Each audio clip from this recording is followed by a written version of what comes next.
Ngiphinde ngibingeleleke bazalwane siyabonga kakhulu namhlanje ukuthi nibe khona. So ziqhutshekwa kushunyayelwa njengoba kuqala unyaka sithinta izinto eziningi ezahlukahlukene. Ezoqhubeka unyaka namhlanje kune-topic engifuna siyithinte ukuthi ezoqhubeka unyaka asibe sober and vigilant. Ngoba usathane ukhona naye is hunting our souls. Uyasifuna usathane and lonke ithuba litholayo wenza sure ukuthi uyalisebenzisa. Ngakho ke izwi likaNkulunkulu ngifuna silibheke namhlanje ukuthi uma likhuluma ngokuba sober and vigilant lisinika maphi amathuluzi. Lithi asibe sober and vigilant kuziphi izinto to what extent. Ngoba uma singabi sober and vigilant usathane umile. And usathane njengoba emile nje yena vele uyazi judgment usayithola, uyazi ukuthi isikhathi sakhe sincane. Umsebenzi awenzayo umsebenzi wokucollect inqwaba yabantu ngenxa yokuthi yena useya-understanda ukuthi isiphetho sakhe siphi. La esenza khona iphutha singabazalwane ukuphila singazi ukuthi asiqondi ukuthi imiphefumulo yethu izophelelaphi. Nokwenza izinto singabi sober and vigilant ukuthi isitha sihlezi sibhekile. Uma ubheka indlela usathana sedipictwe ngayo emhlabeni nje wonke jikelele, uma ubuka amamuvi ubona leya ndoda enempondle ebuve enemfololo. Ubona lo muntu omubi osabekayo obona ukuthi noma ngasiqhamuke le ndoda noma yini nami ngingabaleka. Iyona narrative izwe eselifakile leyo ukuthi usathane ubukeka kanje. Kodwa mawufunda izwe likaNkulunkulu uyaqonda ukuthi usathane kuthiwa uyakwazi ukuyiguqula ingilosi yokukhanya. Uyakwazi ukuyiveza harmless. Uyakwazi ukuyiveza eza kwi-benefit yakho. Uyakwazi ukuzenza as umuntu ongadingeli lutho in return. Uzosiza wena ezidingweni zakho ukuze wena ube right. Uma ungekho sober, ungekho vigilant, ngeke umbone. And uzokudestroya aqede ngawe. Ngesono, ngezinto zasemhlabeni eziningi ezahlukahlukene. Ku-2026 ke ngifuna sibe sober and vigilant, sazi ukuthi usathane ukhona and uyasebenza over time. Asibuke incwadi ya 1 Peter chapter 5 wakhona. Sizofunda from verse 1 uya ku-9. Ofundeka kanje. Ngakho ke ngiyawagqugquzela amalunga aphakathi kwenu. Mina ngiyilunga kanye nawo. Lofakazi wezinhlupheko zikaKristu. Lomhlanganyeli enkazimulweni ezakwambulwa ngithi yelusani umhlambi kaNkulunkulu ophakathi kwenu. Ningawuphathi ngokungathi niphoqiwe kodwa ngokuthanda njengalokhu uNkulunkulu enza. Kungabi ngenxa yenzuzo eyihlazo kodwa kube nenhliziyo eshisekelayo. Mangabi njengabazenza amakhosi phezu kwalabo enibaphathisiwe ukubanakekela kodwa nibe izibonelo emhlanjeni. Kuyakuthi lapho umelusi omkhulu esebonakaliswa nizuzu umqhele wenkazimulo engabuniyo. Kanjalo nani izinsizwa thobelani amalungu. Kodwa lonke yembathani ukuthobeka nithobelane ngokuba uNkulunkulu umelene nabazilayo. Kodwa abathobekileyo ubapha umusa. Ngalokho zithobeni phansi kwesandla sikaNkulunkulu esinamandla ukuze aniphakamise ngesikhathi esifaneleyo. Niphonse izinkathazo zenu zonke phezu kwakhe ngokuba uyanikhathalela. Zithibeni nilinde. Isitha senu usathane siyahamba njengebhubesi elibhodlayo. Sifuna esingamdwengula. Melanani naye niqinile ekholweni. Nazi ukuthi zona lezo zinhlupheko ziyabehlela nabazalwane benu abasemhlabeni. Amen. Uma uPeter ebhala lencwadi ebhalela abazalwane Chapter 4 bekhuluma ngenhlupheko abazalwane ababhekene nazo. Abazalwane baya-persecute, bayabaleka, they are scattered all over manje. Uma efika la verse 5 noma chapter 5 uqhubeka kulento akade ekhuluma ngayo. Kodwa what is interesting ukuthi uma efika chapter 5 uPeter ululeka ululeka ama-elder ebandla kanye nebandla lonke, and kulokho asuke ebaluleka ngakho ebaqwashisa ngakho in between noma mayeseyovala uveza indaba yesitha noSathane ukuthi usebenza kanjani. Uyamveza uSathane mase bakunika nesolution yokuthi bangenza kanjani ukulwa nalomuntu. Bangenza kanjani ukulwa nalesi sitha esesivele esichitha inqwaba yabazalwane all over through Rome, through abantu ababephethe bomthetho ababebapersecute ngenxa yevangeli. Ngoba uSathane vele indlela asebenza ngayo u-influencer laba abaphezulu abashaya umthetho. Laba bengezansi vele bazo-adopt umthetho bese futhi bayawu-enforce. Kodwa laba bangabhiliveli kubona umthetho bazo-persecute. Injalo isystem namanje isystem esiphila kuyona injalo. Abaphezulu bashaya umthetho, abangezansi bayathoba ongafuna ukulalela kuthethwa ngaye-example. Nabazalwane njengoba sebeskethed kanje kwasekushiwo ukuthi lento yabazalwane lento kaJesu ayivali.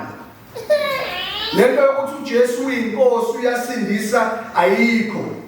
Bangalalela abazalwane kwathiwa ababulawa bashiswa.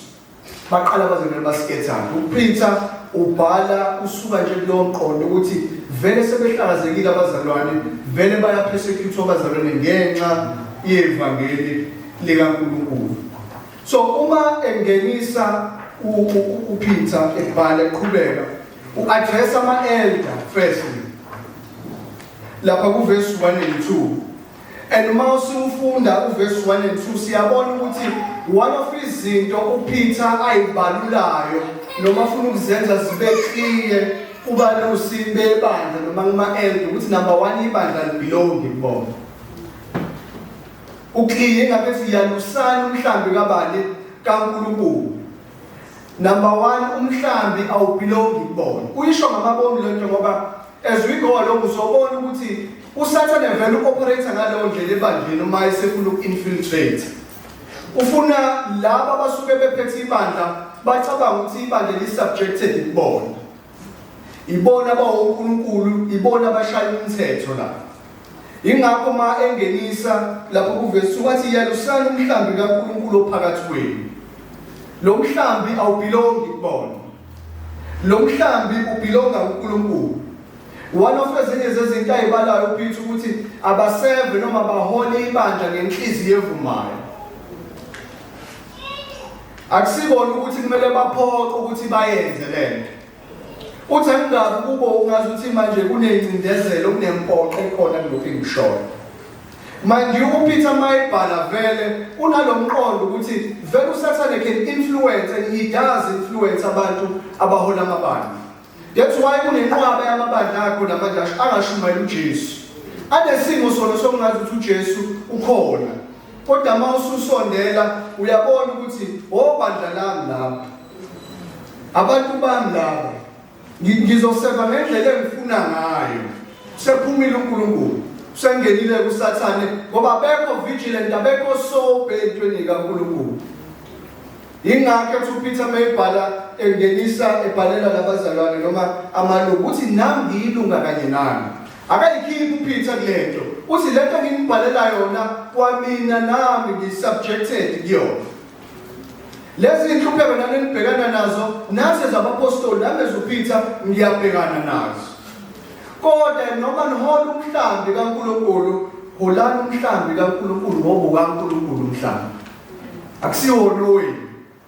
Number 2 uhole ngoba vele inhliziyo yenu iyavuma. Ungaphoqwa ngalento noma bangaphoqwa. Ngoba uSathane unawo kuyenza ukuthi engathi ngiyaphoqwa manje umhlambi kaNkulunkulu onjani lo ubukwe nje ukhathele ayikho indaba yakho.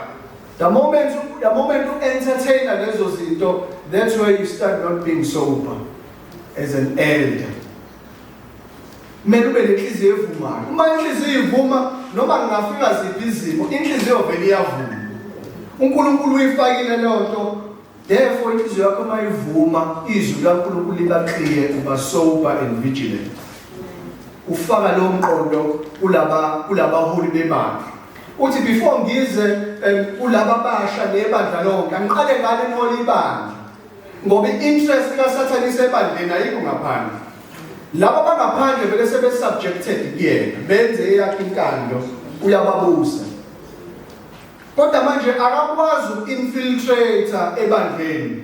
Kumele abe nama-agents akhe azoba abantu abangekho sober, abantu abangekho vigilant, abangalihlahli kahle izwi likaNkulunkulu, abanganakekeli umhlanga, abanama-interest abo engasona ama-interest kaNkulunkulu. Abasekho sober labo bantu abahola lelo bantu. Lingene noma ngene uSathane iqalile ibona esontweni sekukhulunywa ezinye izinto engaphathelene nezwi likaNkulunkulu. Mawulandela abasemona abo uyabona wagcina nenkonzo ukukhulunywa ngesono ngelibandla. Wagcina ukukhuzwa abazalwane noma bagqugquzela ukuthi abaphile ubungcwele. uPeter uthi kulabazalwane noma behlakazekile belapho behola amabandla la bekhona still abakhumbula ukuthi umhlambi kaNkulunkulu. Angasho ukuthi ngoba madoda niyahlaselwa lesenibalekile lo uNkulunkulu wenu sekushile vele nilenze kubelende libandla nilikamishe ngendlela elifuna ngayo. uSathane usuke sengenile lapho. Akusa-operate uNkulunkulu kodwa sek-operate uSathane ngoba labazalwane noma labaholi abasekho sober and vigilant. One of izinto futhi ayibalayo uPeter abakhumbuza zona ezibalekile reoccurrence throughout the years since izwi kaNkulunkulu labakhona ukuthi abaholi bayawa ngenxa yemali.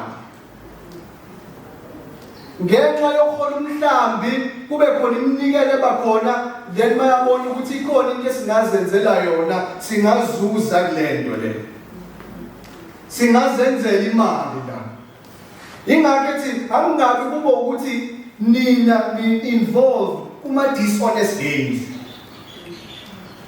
Ningayicebisi umhlambi kaNkulunkulu lo, niqashiwe nina, nisebenzi nina. Banga-abuse izinto noma babe abantu who are dishonest, abafuna ukuzuza ngokwemali nangokwengcebo, bayicebise ubona bakhohlwe umhlambi kaNkulunkulu. Uma sebenza njalo, uSathane khumbula ukuthi nakuJesu after esefastile 40 days and 40 nights, uyamthatha umisa kwi-wilderness. Yini engiyamkhombisa yona ukuthi kuba bonke lobukhosi nalengcebo inikwe yini. Isimpulo into ekumele nje uguqe into engatheni. Ngizokunika yonke lento le. Istrategy sakho uSathane usebenza kanjalo. That's why uPeter sibona ningajahi imali ne-dishonest gain. Once wayiqala lo nto akusekho ukuphuma. Awusekho sober, awusekho vigilant, awusawuhola umhlambi kaNkulunkulu. Usunama-interest akhe angahlangene nezwi likaNkulunkulu. Ingakho ethi uPeter kuverse 1 and 2. Yelusani umhlambi kaNkulunkulu ophakathi kwenu. Ningawuphathi engazuthi niphoqwe kodwa ngokuthanda. Njengalokhu uNkulunkulu enza, uNkulunkulu wenza njalo. Uhola ibandla lakhe ngokuthanda kusuka kuyena enhlizweni. Ingakho uJesu singamcelanga walethwa uNkulunkulu wasifela siyizoni ngoba lento kuNkulunkulu. Lo mqondo uPeter ufaka kulabazalwane noma belahliwe bengalahliwe bebalekile ukuthi noNkulunkulu wenza njalo, enza njengalokhu uNkulunkulu enza emhlambini wakhe. Ungenzi into emzini womuntu ongekuyenze kwakho. Ungabi dishonest ebandleni likaNkulunkulu kodwa kwakho awufunele imali eyodwa izilahlele. Ubala wonke amasenti uyawazi. Ongawubuyisa ngushintsho uyamfonela. Same thing applies uPeter mebakhumbuza ngalezi zinto. Kodwa uPeter into ayenzayo noma inhloso yakhe futhi enkulu ukuthi number 1 ama-elder wabe sober and vigilant kulezi zinto. While uPeter bakhuza ngalezi zinto, he's actually saying the opposite what uSathane does. uSathane akanalutho, akana-interest whatsoever ukhola umhlambi kaNkulunkulu uthi uyezulwini. I-interest kaSathane ukuluhola ibandla ekufeni. futhi akamandi usathane makuhlale ngazi ukuthi ukhona uJesu noma engekho. As long as nina ningakhuli ningamazi uKristu okwangempela akanankinga. Into ayifunayo ukuthi nonke nesihogweni.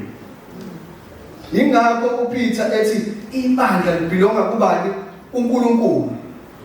Malibelonga kuNkulunkulu ubanike indication ukuthi mhla usathane efike enyenya kuwena. Ethi leli bandla usuliphathe for too long man. Awuzuzi lutho ngaleli bandla. Uyazi ukuthi mayisho lawo magama let dishonest gain izongena eqondweni. You are no longer sober and vigilant. You are no longer pursuing izwi kaNkulunkulu nenqubo uNkulunkulu ayibekile ukuthi abantu ababaholi okwalo is to shepherd the flock. Umuntu omholi uyena obonayo ukuthi idlelo li right noma likho right yini.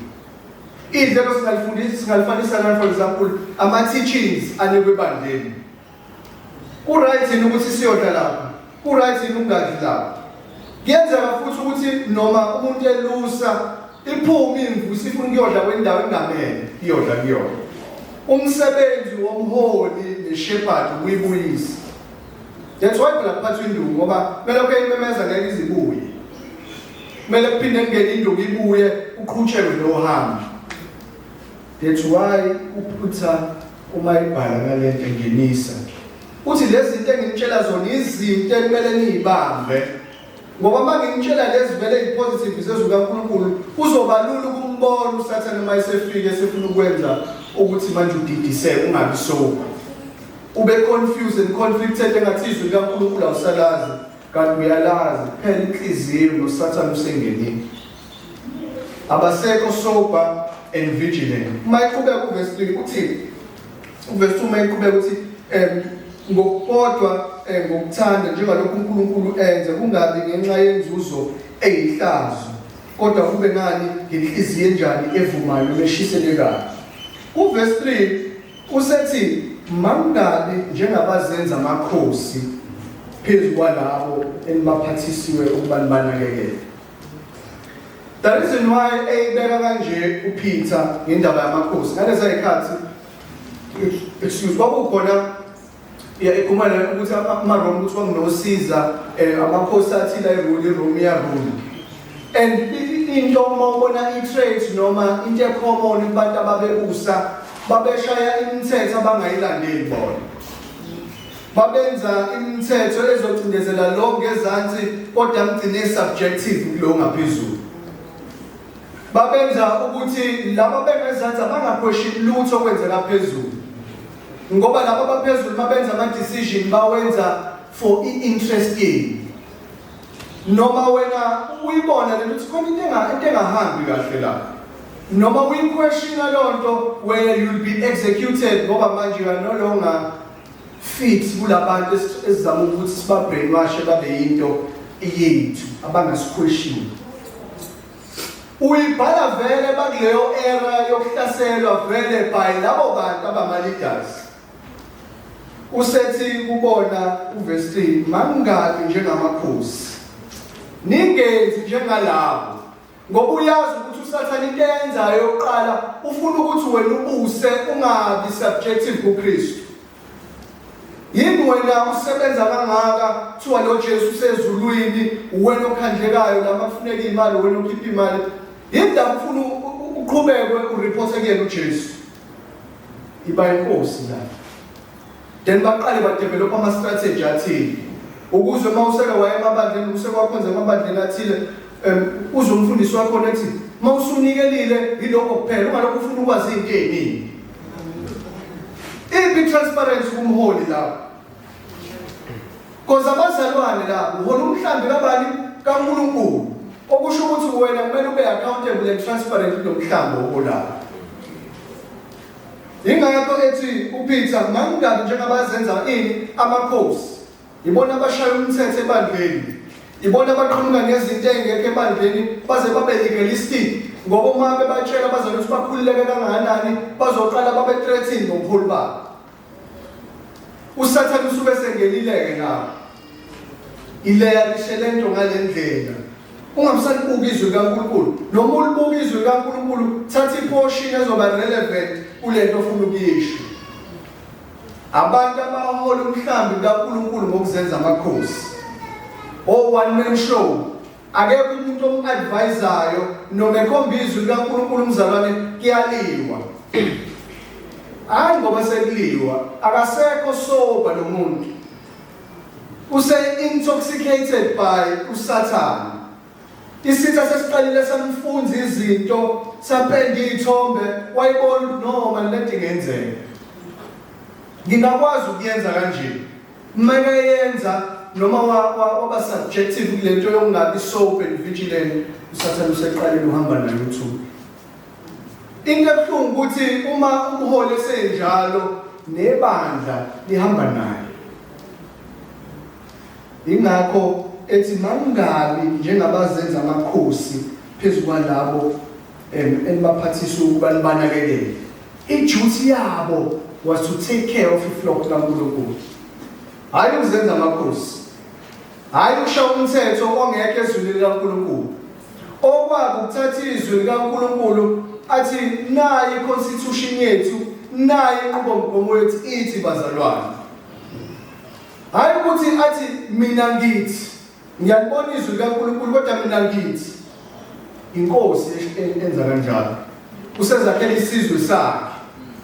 Uyamkhumbula lo mfundisi weduma kakhulu ethi unalo usakhona namanje. Waphuma publicly wathi nakasayena umKristu.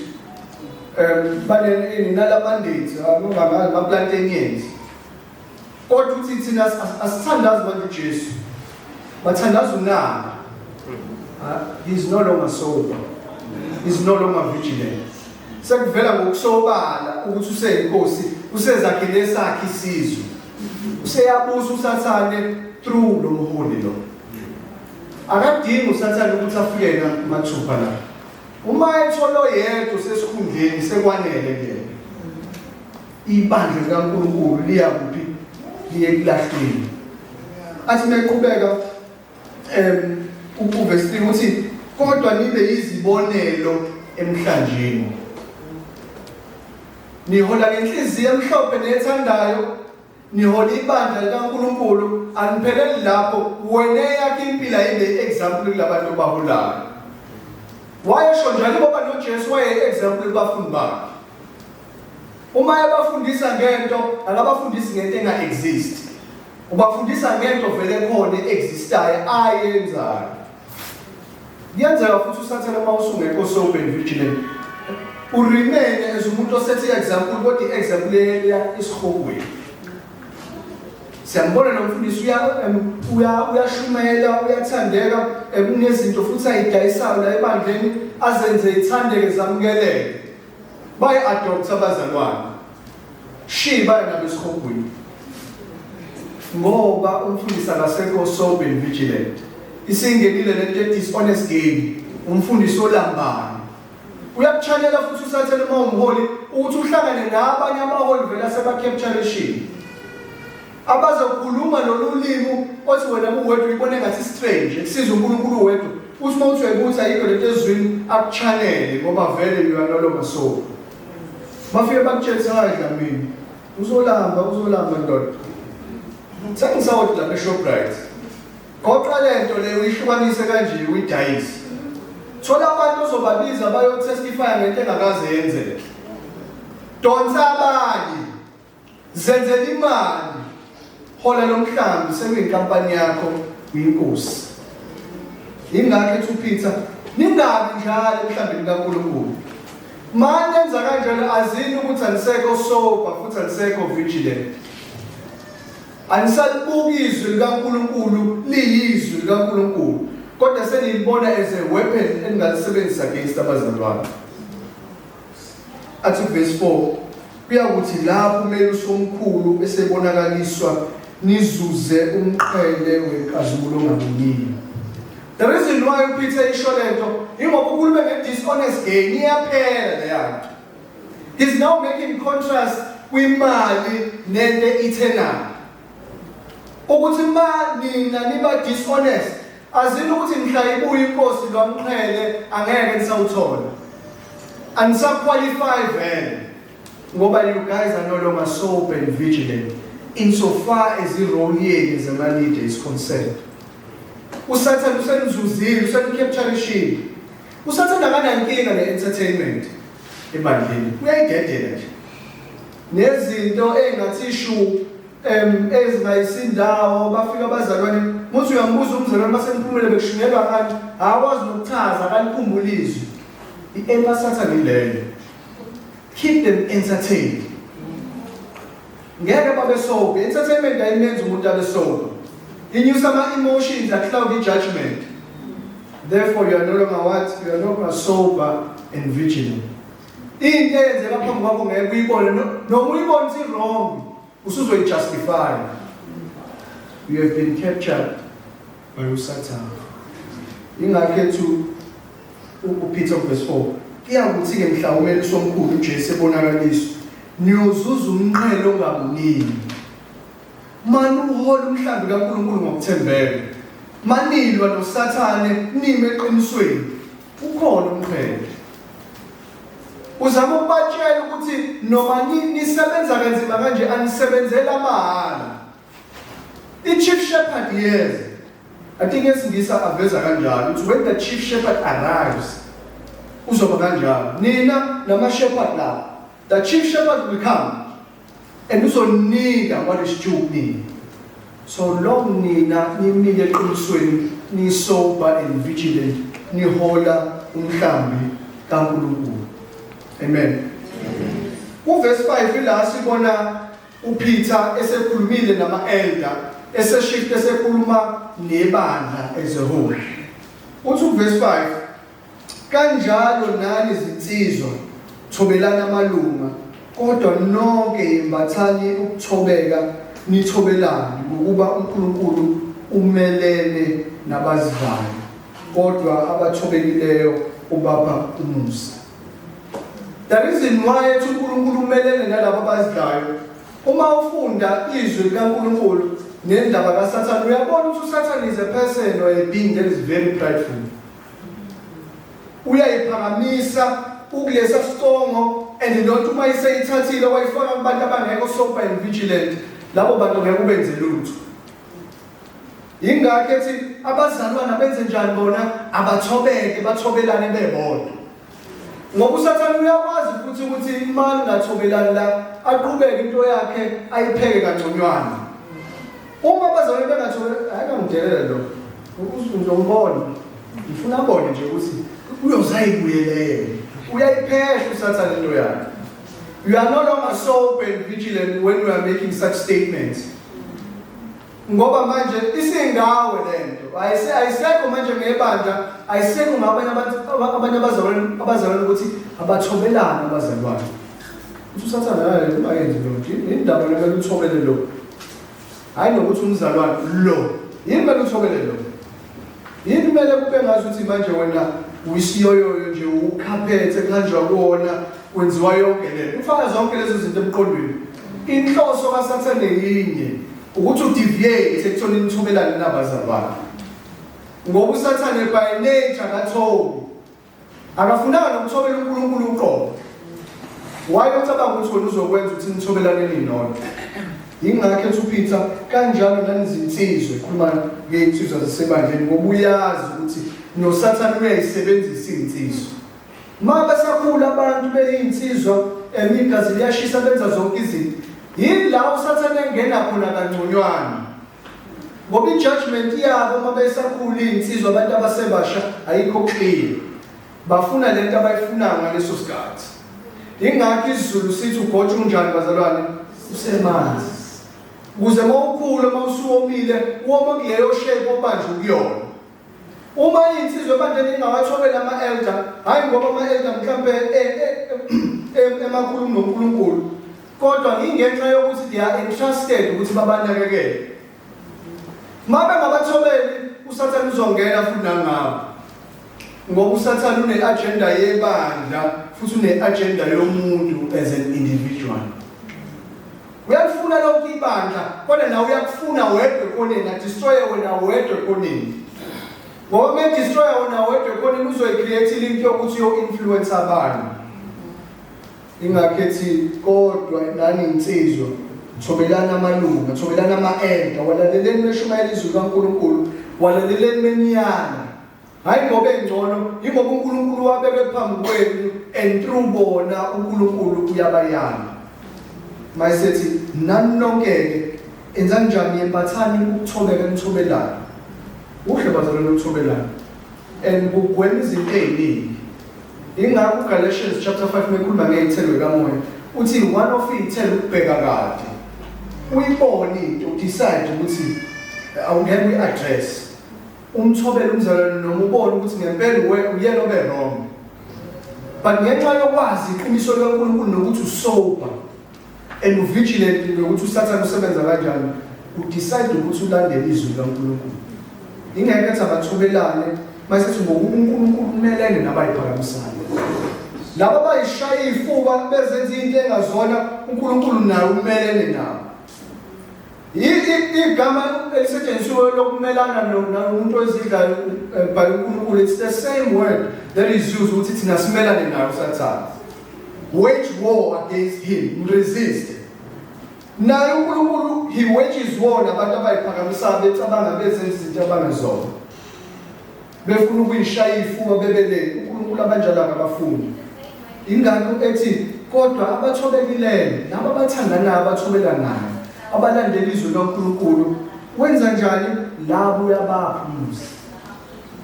Uyabapha ini umusa bazalwane kulezo zinto lezo. One of izinto oyibonayo njengoba ngisho uSathane akafuna ukuba subjected to anything. Uma nina ningafuna ukuba subject to one another ningathobelani, vele usufulfill i-mandate yakho, you are no longer sober and vigilant. Mayisethi lapha uverse 6. Ngalokho after sekukhulumile konke lokho, he says ngalokho-ke sengikhulumile zithobeni phansi kwesandla sikaNkulunkulu esinamandla ukuze aniphakamise ngesikhathi esifaneleyo. Ukona konke lokhu abazalwane nama-elder ney'nsizwa into enkulu kunayo ukuyithoba ngaphansi kwesandla sikaNkulunkulu. Ukuba subjected ezwini likaNkulunkulu, ukulandela izwi likaNkulunkulu, ukuphila ubungcwele, ukuphila njengalokho izwi likaNkulunkulu lisho. Yikona ukuba subjected noma ukuthobela isandla noma ukuyifaka ngaphansi kwesandla sikaNkulunkulu. The reason why Peter esebenzisa lento noma le-analogy, it's because uma uzo-understanda for example i-rank emaphoyiseni nasemasosheni. Isosha noma lingayithandi into eshiwo umuntu ophezulu liyathoba nge-understanding of i-rank. Kanjalo nabazalwane noma kubuhlungu kwenzeka ezinye zezinto befuna ukumquestion uNkulunkulu, befuna ukwenza izinto ezithandwa yibona ngenxa yokuthi they know ukuthi uNkulunkulu ubona, bayathoba still noma kunjalo. Ingakho ethi uJobe noma ngingashayela ngibe kanjani still ngizomkhonza uNkulunkulu noma kunjalo. Ngokusubjected to imsandla sikaNkulunkulu, ingakethi ngalokho zithobeli phansi kwesandla sikaNkulunkulu. uNkulunkulu mase kufanele uyoba njani, uyaboniphakamisa. uSathane akazi ayisubject ngaphansi kwesandla sikaNkulunkulu, and akakufuni lo. Ufuna abaningi bangabi sober. Lo uNkulunkulu uyasicindezela, lo uNkulunkulu unemithetho eminingi, lo uNkulunkulu uyasivimba ukuthi siphile ngendlela esifuna ukuphila ngayo. Yini lo uNkulunkulu athi akube nje? Yini lo uNkulunkulu athi mina anginga-engage sexually ngingakangeni emshadweni? Athi uSathane uyawuqinisile. What if ufika lapha emshadweni ngiyabheda? Enjoy yourself manje. Leso solo qhubeka naso manje. Athi akukho wrong, uyayiprepare ukuze uma ufika ushayele ecobeni, akunjalo. You are no longer sober. You are no longer vigilant. Usuyinikele kulento weSathane, usekudungile umqondo, awusekho ngaphansi kwesandla sikaNkulunkulu. Esithi kanjalo abangaganiwe abakhathalele ini okwenkosi nokuthi banganjani bangayithokozisa kanjani. Athi futhi ababengcwele enyameni nasemoyeni. Uthi uSathane yonke leyo nto iyize dlamini yeke yakudileyisa. Buka lento lenginika yona manje. Unjalo uSathane. Uma efuna ukuspenda kahle isithombe, ukunika yonke into wabone wonke ngempela ama-options onawo. Yingakho lo Jesu memthathu uyamkhombisa lezi zinto. Buka nasensini yase-Edeni same-MO uyafika kuba lento iyadleka lento she was no longer sober. Awayengasekho ngaphansi kwesandla sikaNkulunkulu. Athi ngokuba noma ngalokho zithobeni phansi kwesandla sikaNkulunkulu. Uma beyithoba ngaphansi kwesandla sikaNkulunkulu, ngeke babe subjected ukuthi babe ngaphansi kukaSathane. Ngeke babe ngaphansi kwerule kaSathane ngoba uNkulunkulu uyena abayinikele kuyena. Uyena abamlandelayo, uyena abamkhonzayo. Uverse 7 athi niphonse zonke noma niphonse izinkathazo zenu zonke phezu kwakhe ngokuba uyanikhathalela. Uyisho ngamabomu uPeter lento kulento yokuthi izinkathazo abayiphose zonke uNkulunkulu ngoba uyabakhathalela. Remember labantu balahliwe labantu, hayi ukuthi balahliwe, babalekile ngenxa yevangeli. Baseyindaweni la imindeni yabo noma la bengakhulelanga khona. Abayazi le ndawo, abazi kusasa kuzokwenzakalani.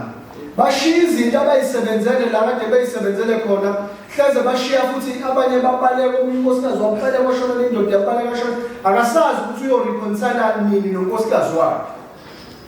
Ziyangena izinkathazo ngempela uNkulunkulu uyasithanda yena, uyasikhathalela uNkulunkulu. Silahliwe la sikhona. Usethi uPeter phonsani zonke lezo zinto uNkulunkulu cares about you. Nani nama-elder nebandla lezo zinkathazo zenu noma nibalekile ngenxa yevangeli kodwa still uNkulunkulu uyanikhathalela. Uyesho njengoba ngathi ngisho uyisho ngamabomu lento ngoba uSathane one of indlela asebenza ngazo izinkathazo. Akukhombise through izinkathazo zakho ukuthi uNkulunkulu akakufuni and ukulahlile. Buka nje njani izinto zasemhlabeni akukhombise zona. Kade usebenza kulokhu ukuphana nale bond akwenzeki lutho, usala ungenalutho. And uyazi for sure ukuthi kunabantu mhlawumbe emsebenzini abathatha ama-bribe umsebenzi yabo imizi yabo ingcono. Useke waya komunye ukolege kumemile wabona and uyamazi ukuthi uyaganga. Athi uSathane uzobonile lapha njani. Thatha le yanto le. Akikho into uzokhathaza kuze kube nini. uNkulunkulu uyakuthanda kulesi simo. Yini ungaphili? Yini kunje? Aqala upende noma spende lesi sithombe awudunga umqondo wakhe. Ufuna ukwenza ungabi so. Ayifake lento until you give in. And you're going to give in mawukuthi awukho ngaphansi kwani kwesandla sikaNkulunkulu. Yingakhethi uNkulunkulu uyanikhathalela iphose kuyena lezo zinkathazo. Noma uSathane ngathini ziphonse kuyena lezo zinkathazo. uSathane does not care. Akanendaba nawe bazalwane. And ufuna uyi-understand. Akaze abe nendaba nawe, akanendaba nawe manje, akasoze futhi oba nendaba nawe. Into anendaba nayo ukuthi umphefumulo wakhe uyisesihogweni. Uyakhumbula uma ufunda Izenzo chapter 5 Ananiya noSafira. Lithi izwi kaNkulunkulu uSathane wangena enhlizweni yabo. Ngoba wayengenandaba nawo. Uyabahola nje ufuna balahlwe bathathe leyo mali badayise baqamba amanga ngoba igain yayisibona enhlizweni noSathane wangena bamnika intombi. They were no longer sober and vigilant. Mawufunda uJohn chapter 10 verse 10. Ukhuluma uJesu lapho ukhuluma about ama-false teachers. Mayisethi isela referring to them. Uthi alizwi ngengokweba ukubulala nokubhubhisa. Kodwa mina ngize ukuthi nibe njani, nibe nokuphila, nibe nakho ukucecile. Laba bantu nje baba ama-false teachers baripota vele kuSathane istrategy sakhe. Istrategy saSathane iyodwa into. Ukubulala, ukutshontsha nokubhubhisa. Ayikho enye into anayo. Ayikho enye mission uSathane akuyona bazalwane, akanandaba nathi uSathane. Akasoze futhi oba nendaba nathi. Into anendaba nayo ukusihola sifana esihogweni. And siyalapha uma singekho sober and vigilant ngokwezwi likaNkulunkulu. Sihlala ezonweni senza izono ngamabomu sihlala ezona singaphumi ngoba vele asekho sober and vigilant. uverse 8 uthi zithibele nilinde, be sober and vigilant. Isitha senu usathane siyahamba njengebhubesi elibhodlayo sifune singamdwebo. Usathane uvezwa ngendlela eziningi ezahlukahlukene eBhayibhelini, depending on the context, depending on what umuntu owayebhala wayefuna ukucommunicate kwi-audience yakhe. Kwesinye isikhathi simbona portray as a wolf. Kwesinye isikhathi simbona portray as ingelosi yokhanya, angel of light, ngekususpecte lutho, i-clean land. La uvezwa njengebhubesi. And ibhubesi uma usekwayibuka i-National Geographic, Graphic Channel laphayana nokustadisha ngale ibhubesi. Ibhubesi alinaso isikhathi sokudlala. And ma lifuna inyamazane lisuke selispotile. Li-identify i-weakness yalo. And ma lisondela ukubhodla kwalo, nanoma iziphi iy'lwane kade zikhona, uvele kutatazele. Ezinye ishona le, nomunye noma inyamazane kade nje iqeda kuzala la, isishiye lonto yayo but sibalekile ngoba nali ibhubesi. Usathane wenza njalo vele. Uma ifika uyathusa, ungabi vigilant, ungabisazi ukuthi wenza njani, kanti usefikile akubamba kuhle. Ingakho ukuthi uyahamba linjalo ibhubesi rest emalambini. Lihamba nje lizula libheka lifuna into eweak, lifuna lo lahle lo isolated there. Uthola ukuthi ziningi inyamazane lapha, khona yodwa lapha enamaqabunga ngasehlahleni iyodwa. Izoyiyeka ibhubesi leli. Ngoba there's a chance ukuthi mase ijaha lezi zizoba lezi beningi. Kodwa le isolated kulula ukuyicathamela izibamba. And i-grip yebhubesi akudabuli lutho uma likubambe kahle. Mangibuka nami lapha ngiyabona ukuthi hayi nami angazi ngabaleka ngishore ngoba ngigibela isihlahla sokuyogibela esihlahleni. Mangithi ngemoto mhlawumbe wosiza ngene emoto ulivala amawindi. Kodwa mase likubambile ibhubesi. Mase likubambile usathane. Wasondela kuwena wabamba kunzima ukuphuma. Ingakho into ayenza usathane njengebhubesi uma iselibambile noma ibhubesi mase liyibambile inyamazana yalo iyasuka lapho. Ama-cheetah sometimes ayithatha ifake esihlahleni. Nangeze lapha phansi noma ngathi wayefuna ukwenza lokusiza lapha ngeke kusenzeke. Ngingakho usathane naye portray as ibhubesi. Uzokubamba, uzobhonga, ungabi vigilant akuthatha ube isolated akuqede ngawo. Naku-2026 uma ungayisubject ezwini likaNkulunkulu, ungaphili ubungcwele uqhubeka nesono, azi ukuthi you are no longer sober. Azi ukuthi you are no longer vigilant. Mayibamba usathane usuke sehambe nawe ngaleso sono. Akusekho ukwenzani ukubuyela emuva. Ngoba ufuna azomudla amgweni. Masithi verse 9 masizivala. Melanani naye niqinile ekukholweni. Nazi ukuthi zona lezo zinhlupheko ziyabehlela nabazalwane benu abasemhlabeni. Iyodwa indlela ukumresist usathane. Kodwa ngeke umresist ungekho ngaphansi kwesandla sikaNkulunkulu.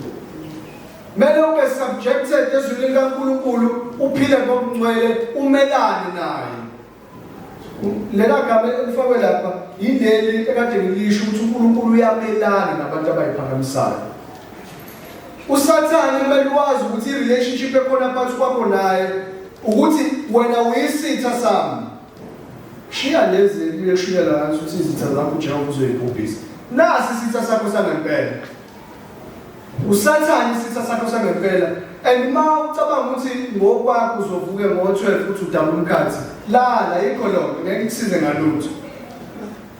Ingakho ma uJesu ekhuluma noPeter ethi Simon, usathane wayefuna ukukusifta njenge-wheat. Giving us an indication ukuthi wena you are nothing compared to usathane without uJesu.